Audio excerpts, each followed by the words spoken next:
So hopefully you've watched the video, what is a limit, and have some understanding of what limits are. This is the question that went along with that video, and these are the answers you should have.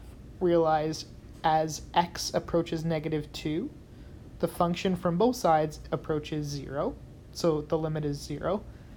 As x approaches -1 from both sides, even though the function doesn't exist at -1, there's a hole, from the left and from the right, the function approaches 1, so the limit does exist, and the limit is 1.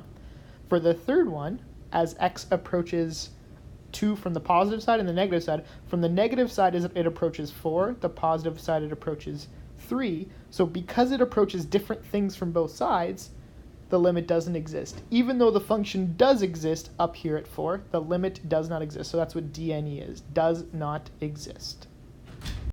This was the second video, or the second question from the video, and it was to evaluate the limit of x squared minus 1 over x minus 1 as x approaches 1.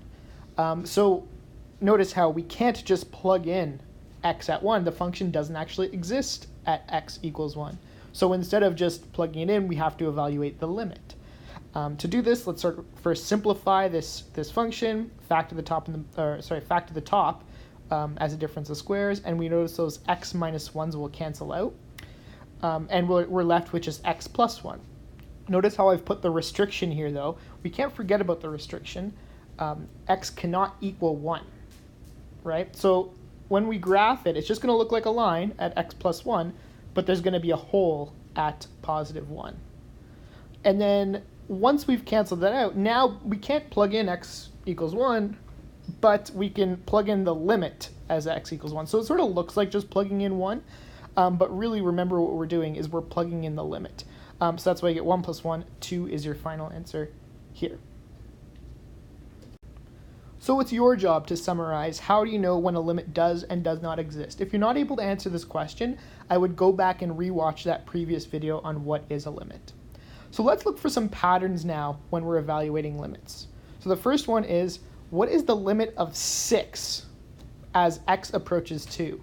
This looks like a little bit of a funny expression, but remember, 6 is just a function, right? So let's pretend f of x is some function that just looks like that, f of x equals 6. What does this function look like?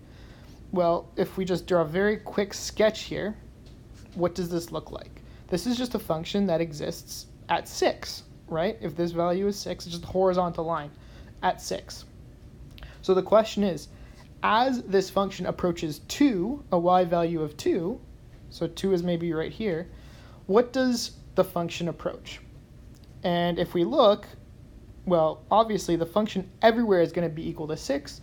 So in this case, the limit is just equal to 6, right? Because from both the left side and the right side, right, if we come from this side or come from this side, the function always is going to equal 6. So the answer to this, actually, you know what, I'm just going to put the limit of 6 as x approaches 2 is just going to equal 6. That one's pretty straightforward. Below, we can just summarize here. Is this going to be true for any constant? And the answer is yes. For any constant k, so down here, any constant k, the limit as x approaches anything is always just going to equal what that constant is. That makes sense because it's just going to be a horizontal line and that line goes on forever.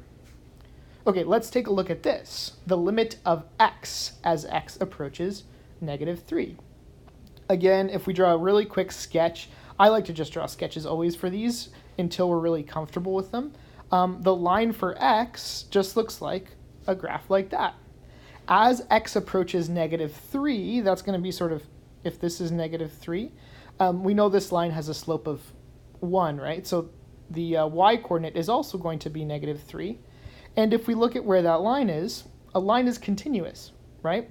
So for this, for a value of just x, the limit is also going to equal -3, just whatever that value was. We just basically, in this case, we just substituted in our limit there because there was no restriction, right? So in general, the limit of x as x approaches a is just going to be whatever a is, whatever the value of the function is. And just to take it a little bit make it a little bit trickier, take it to the next step. Here we have a function which is quadratic, and we want to know as x approaches 4. Again, I'm just going to do a very quick sketch. Now, I actually don't know what this parabola looks like. I know that it's going to open up, blah, blah, blah. So I'm just going to sort of sketch a parabola that looks like that. And at 4, as x approaches 4, is there any discontinuity there or anything? And the answer is no. Parabolas go infinite. They have their domain goes infinitely to positive infinity and negative infinity. So because of this, we can always just plug in our value of x into the function because we know it's going to exist at that point. So if we do this, it's basically the limit is just going to equal, we're plugging in 4 into that equation, 2 times 4 squared minus 3 times 4 plus 5 equals, I believe that's 25 if my mental math checks out. Now, one thing to notice, oh, by the way, whatever we're plugging in, so the limit of a polynomial, any polynomial, because there are no restrictions, right? There's not going to be any holes or anything in a polynomial. The limit is just always going to equal what that function is at the value we're looking at a, whatever that limit is approaching. So sometimes evaluating a limit is actually the same as just evaluating a function at that point. The only time it's not is when we have something indeterminate, like we're dividing by 0. So on to the next example. Find the limit of 1 over x minus 3 as x approaches 3. So first of all, is it like the previous questions where we can just plug in x as 3? And the answer is no, we can't, right? The denominator would become 0 if we did that, and we can't do 1 divided by 0. That's indeterminate. So we can't just plug that in. So the next thing we could try is to do a sketch. I love just doing sketches for these things, just to see what it's going to look like, and that might explain what's going to happen. So remember, this sort of looks, so that to sketch this, it's like 1 over x, and 1 over x looks like this. I'm just going to do it in yellow. This is the parent function here. 1 over x looks like that, so it has an asymptote at x equals 0 and y equals 0, right? And the minus 3, if you remember, how does that transform the function? It's going to move that asymptote, that vertical asymptote, over to 3, right? Because 3 is where the function can exist. So I'm just going to do a dotted line here to represent that 3 value, right? So this is at 3, where the function can exist, and the function has just been moved over. It's been shifted this way, right? So that blue function represents that function there. And we're looking for the limit as x approaches 3. Remember, graphically, how we evaluate a limit is we look at what happens to x from the left side and from the right side, from the positive side and the negative side. So as x approaches 3, so actually I'm going to break it down here. We're going to do the limit as x approaches 3 from the positive side of 1 over x minus 3, and we're going to do the limit as x approaches 3 from the negative side of 1 over x minus 3. So let's start with the positive side. What does the positive side, so if we're coming from the positive side closer and closer to 3, what's the function going to approach? It goes up and up and up and up, and really what that's approaching is positive infinity, right? What about from the left-hand side, from the negative side? As we get closer and closer and closer to 3, the function is going to go to negative infinity. So what does this limit evaluate to? Well, remember, if the limit from the left side and the right side aren't equal, that means the limit does not exist. So in this case, the limit as x approaches 3, 1 over x minus 3, does not exist, right? And we've sort of just proven that by looking at the graph of it, okay? Don't just always assume the function or the limit doesn't exist. You should draw a quick sketch or do some other work to show that the limit doesn't exist. It's important to show your work in this case because sometimes it can trick you into putting it doesn't exist when it actually does. So now let's go through a few more strategies that can help you evaluate limits. 5a, how can we evaluate this? Well, first of all, check. Can we plug in x as 3 into this? Nope, because that would make the denominator equal to 0. So we can't do that. So let's try to simplify it first. And if you have some quadratics or polynomials, the first thing you should try is factoring. Factoring can make it a lot simpler. So the limit, this limit can be rewritten as, well, how do we factor the top?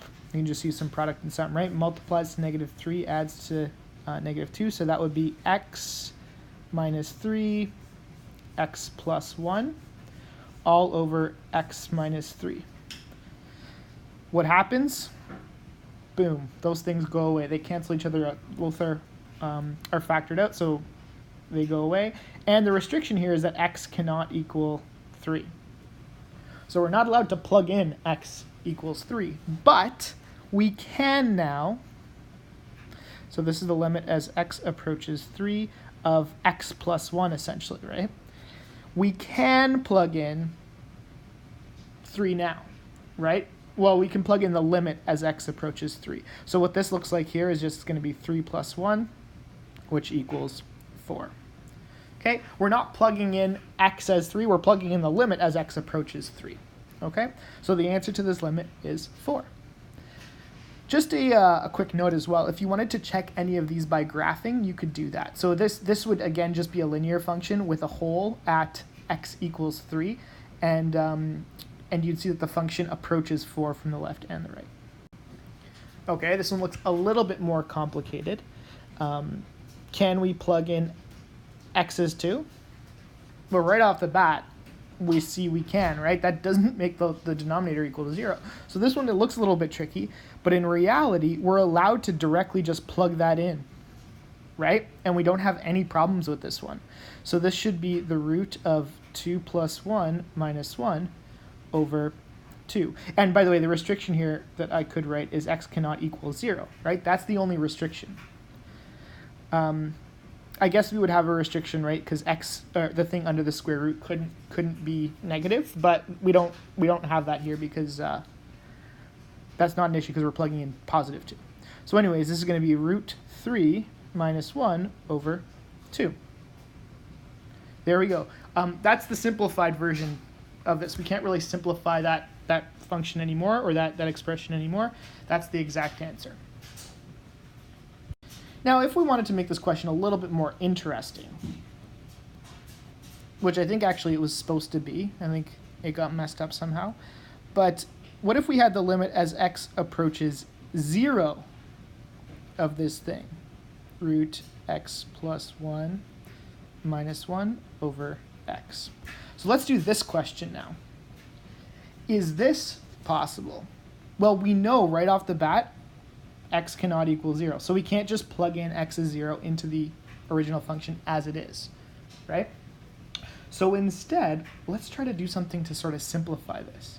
And the problem is we have an x on the top that we maybe want to try to somehow cancel out with that x on the bottom, but the problem is that it's trapped under this radical, this root sign, right? So how do we remove something from under a root sign? And if you think back to previous years, how you did this is by rationalizing. Usually we're obsessed with rationalizing the denominator, right? Getting the radicals out of the denominator. But in this case, can we rationalize the numerator in order to free that x? And the answer is yes. So this is the limit as x approaches 0 of root x plus 1 minus 1 over x. And then in order to rationalize a binomial like this, or an expression with two terms in it like this, we need to multiply by the conjugate. And the conjugate of this is x plus 1, right? Over root x plus 1 plus 1. The conjugate, we have to switch the signs between the two terms, right? And we'll see some fun stuff will happen here. So this limit as x goes to 0. You got to write that each time, unfortunately. It's a bit of a pain, but it's true. So when we multiply this thing by this thing here, essentially what's going to happen, it's a difference of squares, right? So the first two things are going to multiply, and we'll end up with x plus 1. And then the second two things are going to multiply, and we're going to end up with minus 1. You can do it longhand, do the distribution, the FOIL if you want, but that's what it's going to come out to. And in the bottom, we have x times root x plus 1 plus 1. I'm not going to simplify that yet. You'll see why in a second. So let's simplify the numerator here, the limit as x goes to 0. And see, this plus 1 and this minus 1 are just going to go away. So we end up basically with x over x root x plus 1 plus 1, something like that. And maybe you can see those two x's now are going to cancel out. What are we left with? We're left with basically the limit. Gets really annoying to write this over and over again, but you gotta. Root x plus 1 plus 1. The question is, now can we plug in x as 0? Are we going to get something indeterminate? And the answer is no. We're fine. If we plug in that as 0, we end up with root 0 plus 1, which is just 1, plus 1. So this just ends up being 1 over 2. That is the limit. So if I zoom out here, we see that whole question. It's a little bit of a long question. Again, if you get really comfortable with the algebra, you can skip a few of the in-between steps, but essentially that's what we did. We first, in order to get rid of that root sign, is we rationalize the numerator by multiplying by the conjugate, right? That's what we did here. And you multiply, obviously, the numerator and the denominator by the conjugate so that you're not breaking any mathematical rules. We simplified and found that the x's canceled out. And once it cancels out, then you can plug in x as 0 because we no longer have that x in the denominator. That's how we end up with the final answer as a definite answer of 1/2. Okay, example 6. This one looks a little bit more complicated, right? We have a x plus 8 to the 1/3 in the numerator. Oh, by the way, we can't plug in x as 0 right off the bat, right? Because x in this equation cannot equal 0. So we have to first simplify and probably cancel something out before we plug in x as 0. But yeah, so in the top, there's that x plus 8 to the power of 1/3, which remember just means the cube root of x plus 8. So how can we solve this one? Can we use a similar strategy as we did the previous question? Rationalize the numerator? Well, rationalizing works really well for square roots. It doesn't work so well for cube roots. You might need to multiply by itself twice to get rid of it for the cube root or the conjugate twice, and that's going to get really messy and ugly. There actually is an easier way, and that is to perform a substitution, as it summarizes at the bottom. Sometimes substituting a variable can help clear up a really ugly part of a limit, and we'll see how to do that now. So the ugly part is that x plus 8 to the 1/3. So just off to the side, I'm going to make a little bit of a detour over here. I'm going to call, I don't know, u. I'm going to make u equal to x plus 8 to the 1/3. Okay, because that is the messy, ugly part, right? So we can substitute that back into the equation. The limit as x approaches 0 of u minus 2 over x.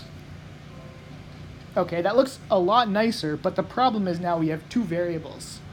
So can we do anything about those two variables? We need to basically make both of those variables the same before we can do anything to it, before we can plug in that. Because we can plug in x as 0 here, or we still can't do that, but what do we plug in for u? We don't know. So over here, off to the side again, I'm going to rearrange that and solve for x, so I know what I can plug in for x. So in order to do that, so I know u equals x plus 8 to the 1/3. In order to isolate the x, the first thing I need to do is get rid of that power of 1/3. And the way I do that is by cubing both sides, right? Because 1/3 to the power of 3 is just going to be 1. So what I end up with in the next line is just u cubed equals x plus 8. And then I can solve for x. It's just going to be u cubed minus 8, right? So now I can plug that back into my equation for x. So I only have one variable. U minus 2 over u cubed minus 8. Okay, not bad. Something still is wrong here, though. What is it? Well, what I have here in this limit is as x approaches 0. I have an x here, so I can't plug in x 0 for u because obviously it's x that we're looking at. So the question is, I need to convert this into a u. So in order to find out what u approaches as x approaches 0, I can just go back to this expression here, this one up here. What happens when I make x 0, right? So basically, u at 0 is going to give me 0 plus 8 to the 1/3. So it's just the cube root of 8, and the cube root of 8 is just equal to 2.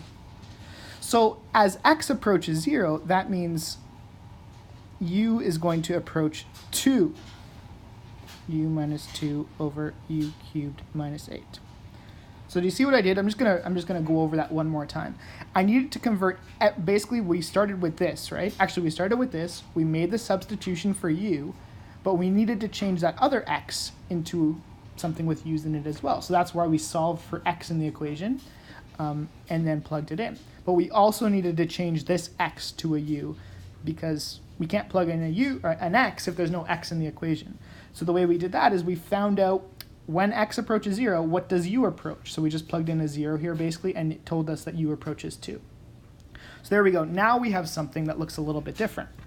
So the question is, now can I plug in u as 2? Well, think about what's going to happen there if I do that. The top's okay, it's going to give me 0, but the top is allowed to be 0.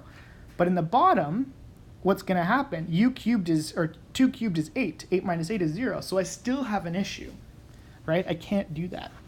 So essentially what we have to do is simplify first. And if you recall, the bottom is a pattern. You should see what the pattern is. And it's actually a difference of cubes. So we can actually factor that pretty straightforward, just with the pattern of that. Limit as u approaches 2, u minus 2. And if you remember what your difference of cubes is, I always forget this one, but I think it's something like this. U minus 2, right? Because that's the cube root of each one of those. And then it's going to be u squared plus 2u plus 4. And now you can see this u minus 2 is going to cancel out, and we're left with the limit as u approaches 2 of 1 over u squared plus 2u plus 4. Now can we plug in u as 2? And the answer is yes. When we do that, we should get 1 over 16. There we go. That's our limit. So just to retrace our steps one more time, we had to make a substitution because we had an ugly cube root here, right? Remember, when you make a substitution, though, substitute all of the variable, right? Not just the one that's ugly. You have to substitute the other variable. So we had to do this x on the bottom as well. And then make the substitution for the limit as well. Once you've simplified and canceled out, plug in your limit and you get your answer. So here are some strategies for evaluating limits. And again, as it says, you should try it in this order, basically. First, substitute the value into the limit, right? Like we saw up here at the top, you can sometimes just plug in the value for the limit and it will work out, right? If it's not undefined in any way. Second, if that doesn't work, manipulate the limit. So factor, rationalize the numerator or the denominator, make a substitution. That's another way to do it. And then simplify, and if stuff cancels out, you can maybe then try it. If that all fails, sketch the function. And the sketch can help you identify what the limit approaches. And lastly, if all else fails, remember what a limit actually is. We can plug in points very, very, very close to the value we're looking at. So if you're not sure, try plugging in values very, very close to what that limit is. So if it's the limit as x approaches 0, try plugging in 0.000000001 or negative 0.0000001. And this will be an approximation for your answer if it approaches the same thing from both sides. This will be an approximation of your answer. It's not exact, so it's not ideal, but at least if all else fails, this is sort of a last ditch effort. You probably won't get full marks if you're able to do it algebraically somehow, but it is something. It does show that you understand what a limit actually is. Below, or on the next page I should say, are a bunch of extra practice questions. I'm not going to do those in this video, but I will post solutions to all these problems in a few seconds. So pause the video, try these questions, and when you get stuck or you want to see the answers, unpause and you will see the solutions to all these problems.